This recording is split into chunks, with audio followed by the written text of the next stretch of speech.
Okay, gentlemen, who's gonna start? Mark, you go ahead. Okay. All right. I just have a few talking points here that we could just kind of little housekeeping. So as you guys know, the Tipton R6 School District is seeking approval to issue a bond in the amount of $4 million. This is a no tax increase bond. So the adjusted debt service levy will remain at $1.08 per $100 of assessed valuation. Now, we always say it's a no tax increase bond, but we all know it is an extension of the debt service. So from the day we pass the bond, we'll have 20 years when we will pay it off. So there will be an extension. You will be paying your taxes longer, but I will just say this also. Yes, we could retire our debt, Dr. Rob, I don't know, in 8 years, 12 years, somewhere around there. But and then if that debt ever gets retired, then that debt tax service levy goes away. And then we're going to have to try to get another one on there, because if we don't have anything, if we're not improving our schools through these bonds, then we're gonna not have a school in the future.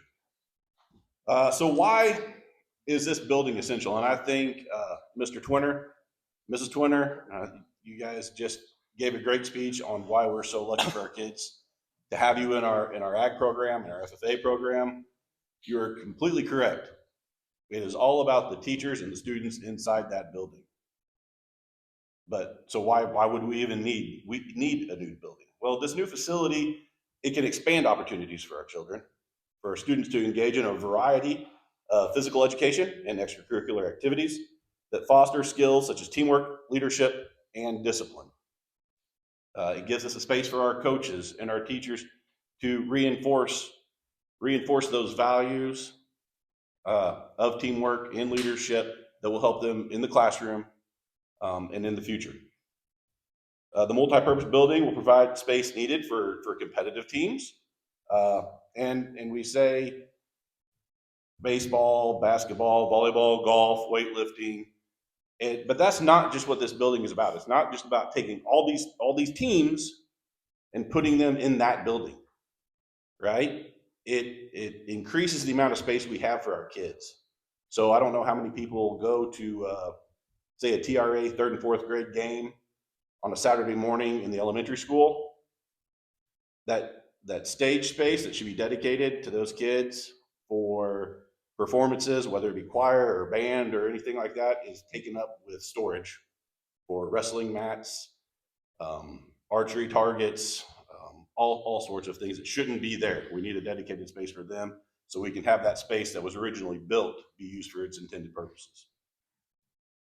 How will this building help meet the needs? Well, I did also, when we talked about the Senate bill that passed last year, we have a House bill going through right now, House Bill 711, that passed.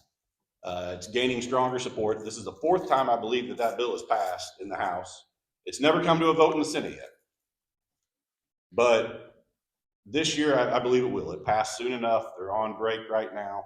When they come back, they're probably going to take it up.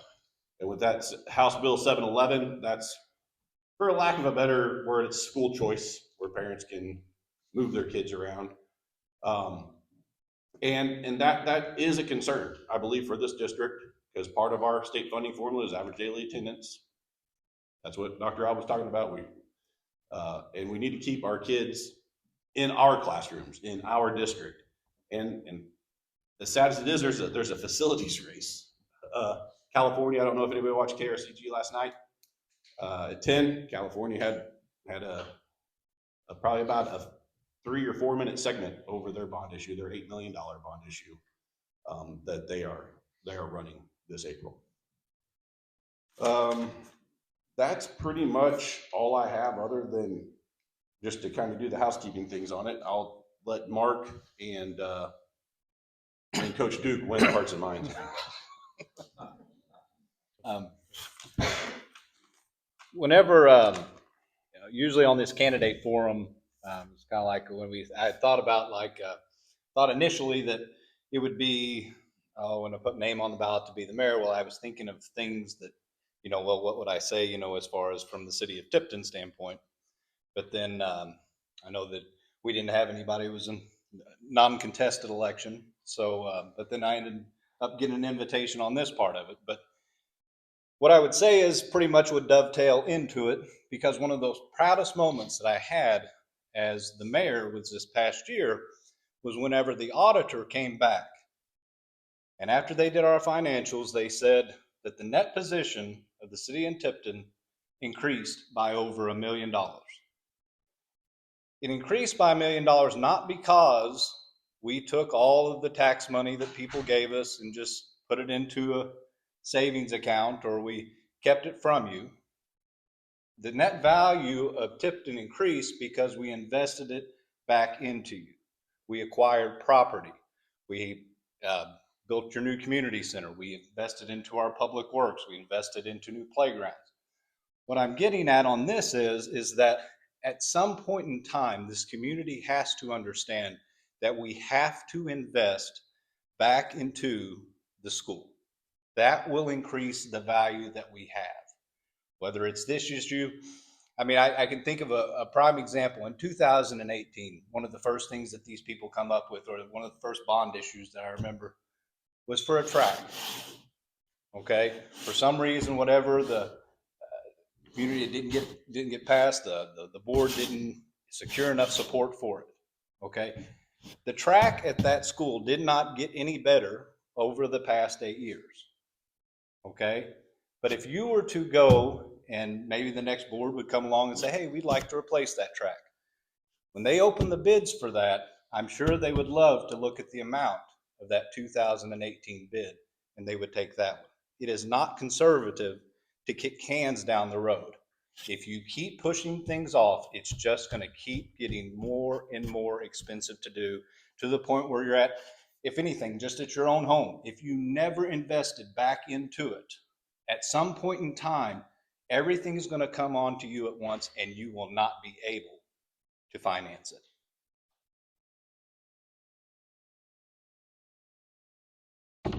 I'm not real good at sitting down.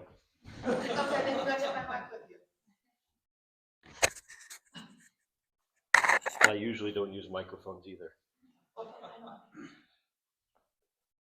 To be completely honest, I could spend an hour talking to you about this bond issue.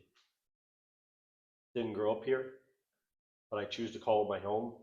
So much to the tune that halfway through the season, right before a football game, Coach Culpepper was coming to me and asking me, who's the starters that we need to announce?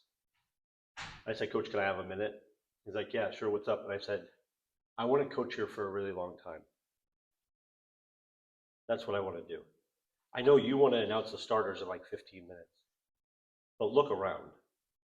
I want to be here for a long, long time. I was coaching football on a September night, and I stopped, and it caught me because on the hill was youth football practicing, youth cheerleading, high school cheerleading, middle school football, high school football.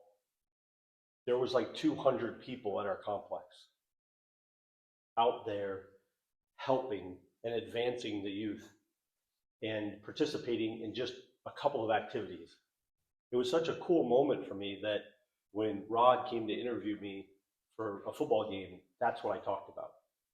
Not what we were going to do offensively or defensively, but the community involvement and the care and consideration that people showed. You're absolutely right. People care in this town a tremendous amount. They do. You go to any auction or any benefit, and it steps right up. It never fails.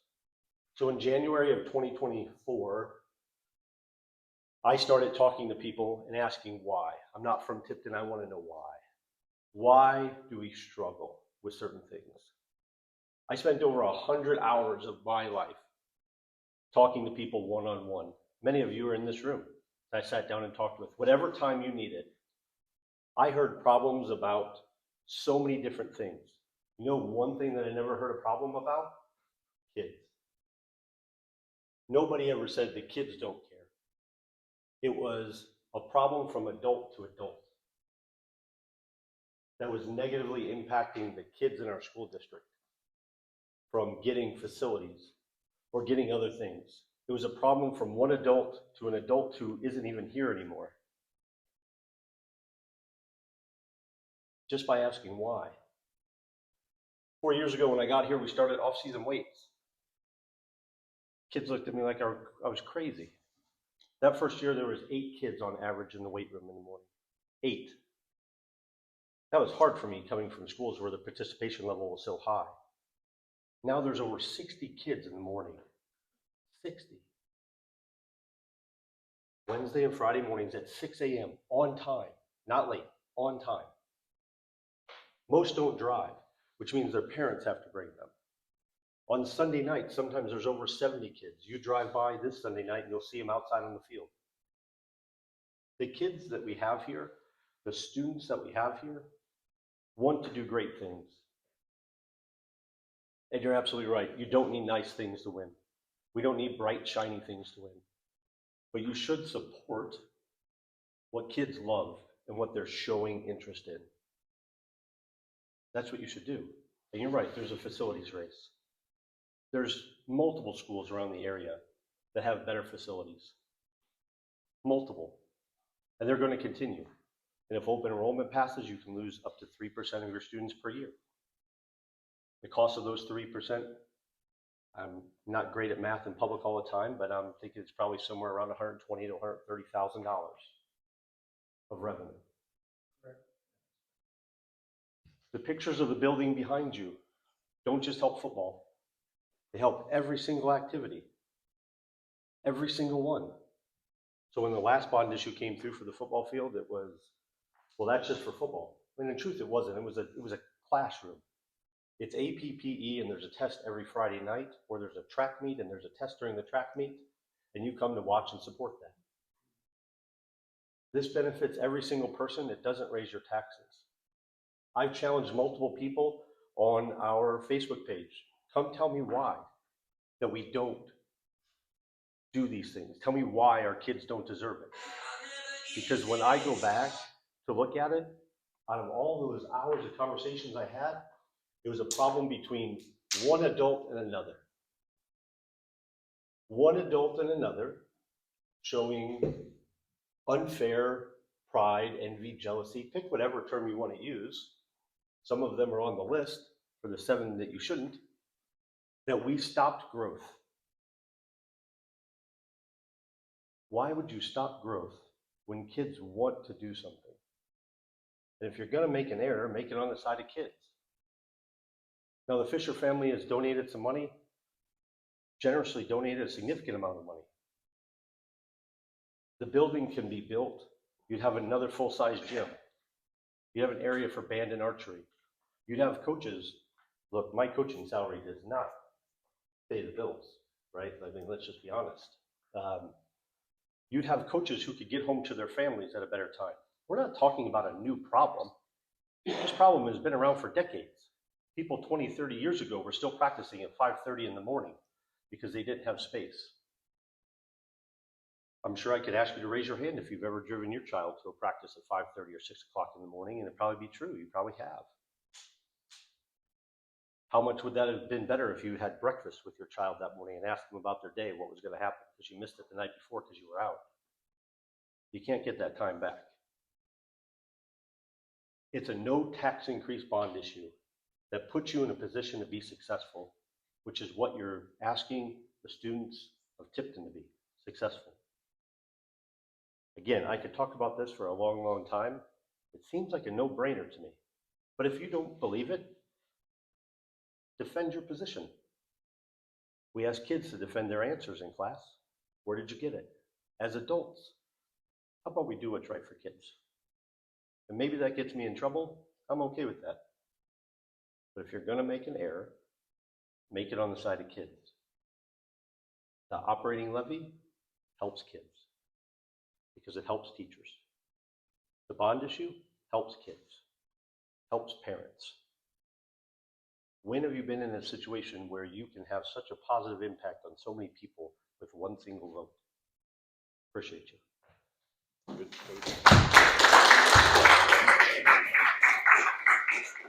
All right, nice job, guys. The one thing that we all know living in rural America is this discussion about reinvestment in our communities and what draws people to our communities is critical. And there's across the country, these discussions are happening, and we're in a time, and we talk about this around the country, where people are choosing to move back to rural America for a lot of reasons. And when we think about kids that have left, when they left a generation ago, let's just call it, they left for better jobs, and we have a different situation now. We've got jobs that can be great jobs that can be had out in rural America. And so when we talk about this stuff, again, educating yourself and making a good decision based on, of course, taxes and what we want for our community and what we want for our schools is critical. And I'm curious, and we'll come back for questions, but with the bond issue, I don't live here, but I work here. Tell us a little bit, for those maybe that aren't quite educated, what is going to be involved with this facility? And you talked about the Fisher family. Just talk about what opportunity exists maybe today that maybe won't exist because of that. Can you give us a little bit more detail on that? You can go ahead. The current structure of the building is 100 by 140. It includes a full-size basketball court. As you know, we don't have two full-size courts. We have one full-size court and one that is much smaller. Makes it very difficult. It involves a turfed area where multiple uses can occur. Archery is one. Wrestling mats can be put down. Currently, wrestling has no solidified home. They are in the cafeteria rolling their mats up day in and day out, and being in the cafeteria just doesn't seem like the best place to be for a wrestling mat, to be honest with you. It involves a new weight room. Currently, our weight room, because of the participation that we have, is unsafe. It's too many kids in there at one time. That's a great problem to have. You have so much participation. Currently at Tipton, if you include ag, over 90% of our students are involved in extracurricular activities. 90%. Take out ag, it's still over 80%. Over 80% of our students do something else and are involved in a space. So our weight room is too small. Now some people might say, well, just coach, run another session. It's not possible. We're already there. We're just asking for more time to do something in a space that we can't operate in. They'll say, well, why does it matter? Well, a divided team doesn't succeed. You want them together.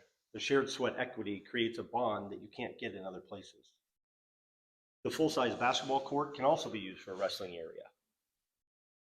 There's some storage potential in there. Who here would like more storage in the school? If you're a sport coach and you haven't stored stuff at your house, I'd be surprised, because I know, because I've talked to all of them and they do.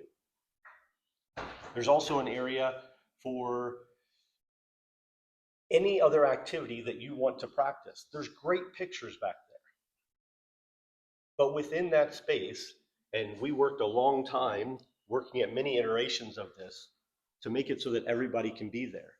It's in a space where construction would not negatively impact the school because it's far enough away. It's in a space where there's a parking lot already available, so people can get to that space. Currently, our district facilities are booked from like 3 p.m. to 9 p.m. every day. And people are clamoring to get in, and people are told no. When you tell them no, they're going to go somewhere else. Where would you want the kids of the district to be? In our district. You'd want them to spend time there. When you look at other school districts our size, they have spaces like this. They have facilities that they're continuing to improve. And I agree with you, pay off the bond issue, pay off your bonds. Well, the school district buildings are going to need upkeep, and they're going to need money to keep those things up. Look at your house. How much do you spend on your house on a yearly basis? Now, it sounds weird, but just imagine there's 524 kids or so, K through 12.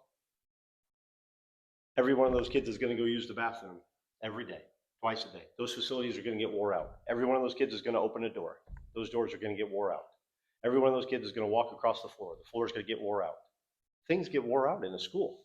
They need to be kept up, and they're going to need to be replaced at some point.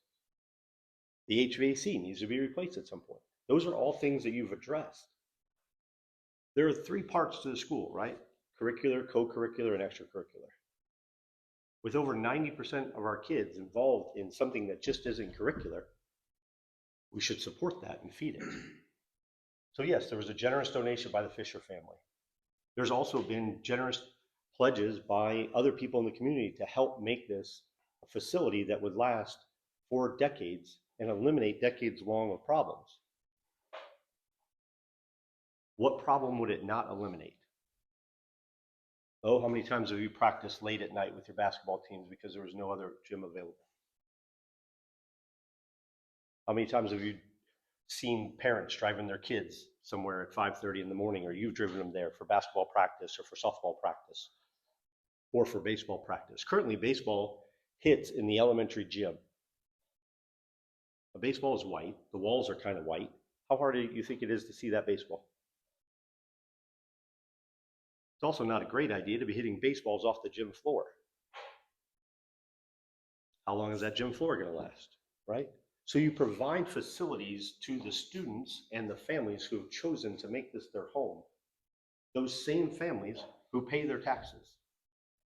It's my opinion, I could be off, but it's the fiduciary responsibility of the school board to spend the money on the students after you collect their tax dollars. Right, wrong, or indifferent, the school is not a bank. You're here to spend money on your students. And we have the ability to improve not only the students, but the parents and the families. Plus, you want to be attractive to people who are looking at Tipton. How many other school districts you drive right down the highway and you're going to see that right now? That's the first thing you're going to see. My grandmother always said, keep the outside looking nice, keep them guessing about the inside, right?